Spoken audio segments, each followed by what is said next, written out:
Good morning बच्चों। आज मैं आपको लेसन 14 ओणम पाठ के अभ्यास कार्य का शेष भाग करवाने जा रही हूँ। तो आप पेज नंबर 111 खोल के बैठ जाइए करने के लिए। अब 4 नंबर पर देखिए, लिखा हुआ है समझो और करो और ब्रैकेट में दिया हुआ है ज्वाइनिंग वर्ड्स कॉमा सफिक्स। तो अब सबसे पहले आपको ये जानकारी होनी चाहिए कि शब्दों की रचना कितने प्रकार से होती है। तो शब्दों की रचना कितने प्रकार से होती है? शब्दों की रचना 4 प्रकार से होती है। नंबर 1 उपसर्ग लगाकर, नंबर 2 प्रत्यय लगाकर, नंबर 3 संधि द्वारा और नंबर 4 समास द्वारा। तो नंबर 1 जो दिया हुआ है उपसर्ग लगाकर और नंबर 2 प्रत्यय लगाकर, ये पिछले अध्याय में आपके अभ्यास कार्य में आया था। तो मैंने इसकी बारे में जानकारी आपको संक्षिप्त रूप में दिया था। उपसर्ग लगाकर कैसे शब्द रचना की जाती है और प्रत्यय लगाकर कैसे की जाती है। अब यहाँ पर क्या पूछा है? यहाँ पर संधि द्वारा पूछा है और दूसरा कैसे बताया पूछा है? प्रत्यय के द्वारा पूछा है। तो यहाँ सबसे पहले संधि द्वारा है। पहले आपको ये पता होना चाहिए कि संधि क्या है, संधि किसे कहते हैं। तो संधि द्वारा शब्द रचना कैसे होती है। अब संधि का क्या अर्थ है? संधि का अर्थ है मेल यानी जोड़ना। व्याकरण में ये मेल दो वर्णों के निकट आ जाने से होता है, यानी पास में आ जाने से होता है, दो वर्णों के निकट आ जाने से होता है। जैसे अब यहाँ पर क्या दिया हुआ है? महा प्लस उत्सव। तो यहाँ पर क्या हुआ? अब वर्ण देखिए, महा हा के आगे आ की मात्रा लगी है ना, तो ये तो स्वर है और स्वर को ही मात्रा के रूप में जब हम शब्द लिखते हैं तो स्वर ये मात्रा के रूप में परिवर्तित हो जाता है। तो यहाँ का आ और इधर का उ दोनों को जोड़ दिया, दोनों वर्णों को जोड़ दिया, आ और उ को जोड़ दिया, तो कौन सा नया वर्ण बन गया? ओ बन गया। और ओ की मात्रा कौन सी है? ये आपके सामने देखो महोत्सव में लगी हुई है। ठीक है, ओ की मात्रा तो आपको पता ही है कि कैसे लगाई जाती है। तो उ, इधर से उ और इधर से आ, दोनों को जोड़ दिया और यहाँ से दोनों का अब इनको मात्रा में परिवर्तित कर दिया, तो यहाँ से इसका लोप हो गया। तो नया शब्द कौन सा बन जाएगा? महोत्सव। समझ में आया आपको? अब देखिए, जैसे महोत्सव लिखा हुआ है, अगर आपको इसको क्या करना है? अलग करना है, विच्छेद इसका करना है, संधि विच्छेद करना है। मान लीजिए आपसे कहा जाए कि इसका संधि विच्छेद करो, तो कैसे करोगे? महा, पहले सबसे आप क्या लिखेंगे? महा प्लस उत्सव, क्योंकि ओ में क्या कौन से दो वर्ण मिले हुए हैं? ओ की मात्रा में आ प्लस उ मिला हुआ है, दोनों जोड़ दिए गए। तो जब दोनों को जोड़ दिया हमने तो कौन सा शब्द बन गया? ओ। और ओ की मात्रा कौन सी है? ये आपकी स्क्रीन पर देखिए, आपको दिखाई दे रही है और आपको पता भी है कि ओ की मात्रा कैसे लगाई जाती है। इसके बाद है महोदय। महोदय, अब महोदय का क्या होगा संधि विच्छेद? महा प्लस उदय। इसी तरीके से सर्वोदय, सर्व प्लस उदय। अब सर्व, वा मैंने बोला ना, तो जब हम वा बोलते हैं, वा व्यंजन मैंने बोला, और कोई भी व्यंजन बिना स्वर की सहायता के नहीं लिखा जाता है। और अगर लिखा जाता है तो वा में अगर नीचे हलंत लगा है तो वो आधा वर्ण बोला जाता है, पूरा वर्ण बिना स्वर की सहायता के नहीं होता है, तो उसको कोई ना कोई स्वर उसमें जरूर होता है। तो जैसे व मैंने बोला तो कौन सा स्वर आ रहा है? अ आ रहा है ना इसके अंदर, और प्लस उ, इधर उदय लिखा हुआ है तो इसका उ आ गया। तो अ प्लस उ दोनों को जोड़ दिया तो क्या हो गया? ओ हो गया। अब क्या होगा? सर्वोदय, सर्व प्लस उदय क्या हो जाएगा? सर्वोदय हो जाएगा। इसी तरीके से है भावोदय। अब अगर भावोदय का आपको संधि विच्छेद करना है तो कैसे करेंगे? भाव, पहले आप क्या लिखेंगे? भाव। तो वाह आपने बोला तो अंत में कौन सा स्वर आ रहा है? कौन सी आवाज आ रही है? अ की आवाज आ रही है। प्लस उ, दोनों को मिला दिया तो फिर कौन सा वर्ण हो गया? ओ। और ओ की मात्रा कौन सी होती है? वो आपको स्क्रीन पे दिखाई दे रही है। ओ की मात्रा देखो भावोदय में लगी है ना, तो इन दोनों का यहाँ पर जब लोप हो गया तो यहाँ पे ये मात्रा हो गई और यहाँ पे क्या लिख गया? भावोदय। लेकिन जब आपको इसका विच्छेद करना है, संधि विच्छेद करना है आपको, तो क्या लिखेंगे? भाव प्लस उदय। इसी तरीके से परोपकार, तो परोपकार का क्या संधि विच्छेद होगा? पर प्लस उपकार। हितोपदेश, हित प्लस उपदेश। अब जब आप इसको बोलेंगे, जैसे रा आप बोले रा बोलेंगे ना, तो अंत में ध्वनि आपको सुनाई दे रही होगी अ।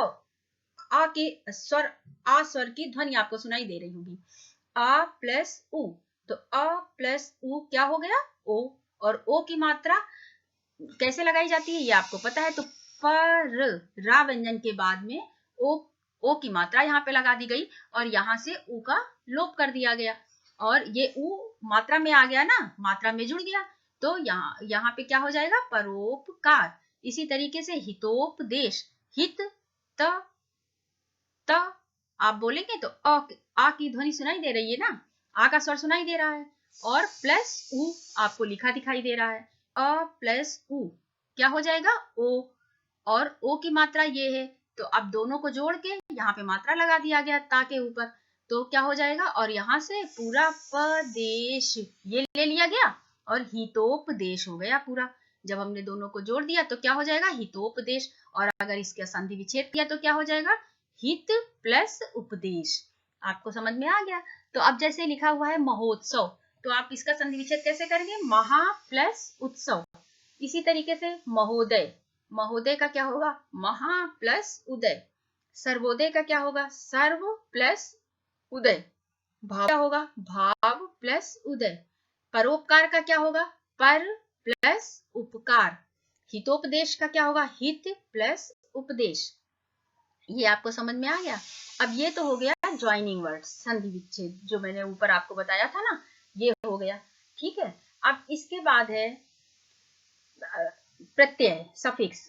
ठीक है, अब पहले आपको ये, मैंने इसको पिछले अध्याय में आपको पढ़ाया भी है, वो वीडियो भी आप देख लेना।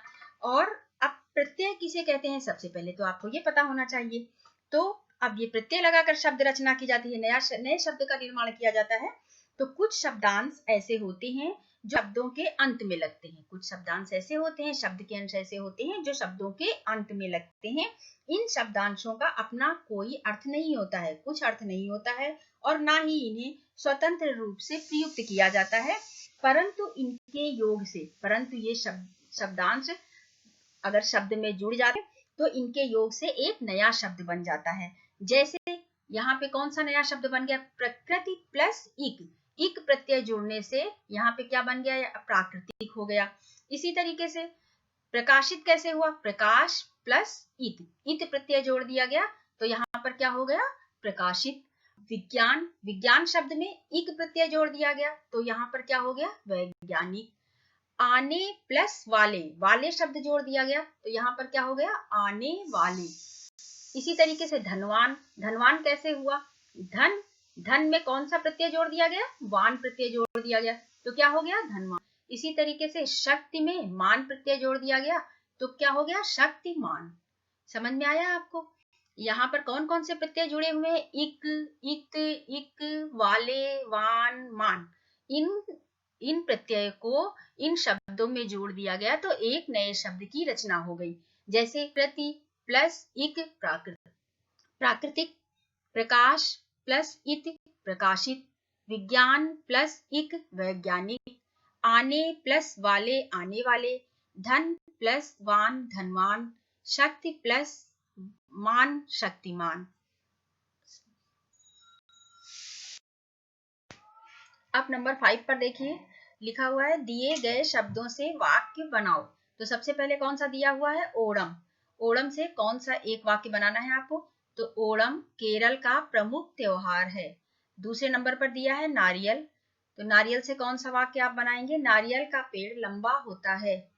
नंबर 3 पर देखिए लिखा है मुखिया, मुखिया से कौन सा वाक्य आप एक बनाएंगे, गांव का मुखिया गांव की भलाई के लिए कार्य करता है।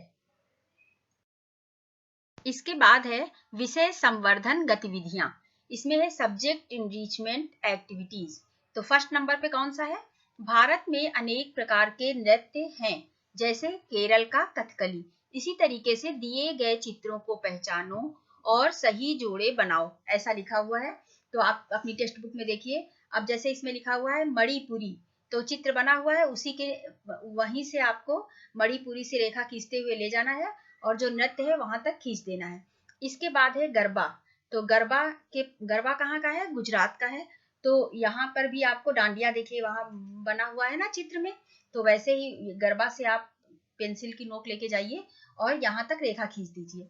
इसके बाद है कथक, कथक कहाँ का है? उत्तर प्रदेश का है नृत्य। और यहाँ पे देखिए वैसे बना हुआ है, तो वहां से कथक से पेंसिल लेके जाइए और जहां वो डांस कर रही है वहां तक आप रेखा खींच दीजिए। इसके बाद भरतनाट्यम, भरतनाट्यम कहाँ का है? तमिलनाडु का है। तो वहां से रेखा खींच के लेके जाइए और वहां तक रेखा खींच दीजिए। मैंने तो सीधे सीधे लिख दिया है, लेकिन आपको रेखा खींचना है वहां पर। भांगड़ा, भांगड़ा पंजाब का है, तो आप भांगड़ा के शब्द जो लिखा हुआ है वहां से आप पेंसिल लेके जाइए और कहाँ तक आपको रेखा खींचना है? जहां भांगड़ा हो रहा है, जहां पे भांगड़ा कर रहे हैं लोग, वहां तक आपको रेखा खींच देना है।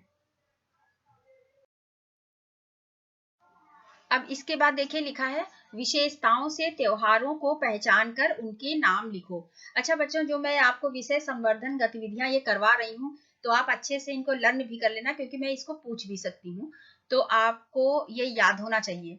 जैसे है पेड़ सजाते हैं, केक खाते हैं, ये ऐसा कौन सा त्योहार है? जैसे ऊपर क्या लिखा हुआ, विशेषताओं से त्योहारों को पहचान कर उनके नाम लिखो। तो आपको विशेषताएं मैं बता रही हूँ और उससे पहचान के त्योहार के नाम लिखने हैं। तो यहाँ पर है पेड़ सजाते हैं, केक खाते हैं, ऐसा कौन सा फेस्टिवल होता है, कौन सा त्योहार होता है? अभी ही आया है, अभी जल्दी ही ये त्योहार आया है, तो आपको ये पता होगा शायद, क्रिसमस। इसके बाद 2 नंबर पर है पटाखे जलाते हैं, खील बताशे खाते हैं, ऐसा कौन सा फेस्टिवल है, ऐसा कौन सा त्योहार है जिसमें पटाखे जलाते हैं और खील बताशे खाते हैं? वो है दीपावली। इसके बाद है आग जलाते हैं, भांगड़ा कर फुल्ले खाते हैं, ये अभी आने वाला है कुछ दिनों के बाद। उसमें आग जलाई जाती है, भांगड़ा करते हैं लोग, और वो होते हैं मकई के फुल्ले होते हैं, उसे खाया जाता है। वो कौन सा फेस्टिवल होता है, वो कौन सा त्योहार होता है? उसे बोलते हैं लोहड़ी। इसके बाद है बहन भाई को प्रेम बंधन में बांधता है, ये अधिकतर अगस्त में आता है। और ये बहन भाई को प्रेम बंधन में बांधता है, यानी बहन क्या करती है, भाई को राखी बांधती है। ऐसा कौन सा त्योहार आता है? तो वो है रक्षाबंधन। इसके बाद है रंग डालते हैं, गुजिया खाते हैं, ऐसा कौन सा फेस्टिवल है जिसमें रंग खेला जाता है, रंग से खेला जाता है और गुजिया बनती है वो विशेष पकवानों में? तो ऐसा फेस्टिवल है होली। तो बच्चों, अब आप इस लेसन को अच्छे से तैयार कर लीजिएगा। शब्दार्थ, शुक्लेख, प्रश्नोत्तर, अभ्यास कार्य जितना भी मैंने करवाया है आप याद कर लीजिएगा, क्योंकि मैं इसका क्लास टेस्ट जल्द ही लेने वाली हूँ। धन्यवाद।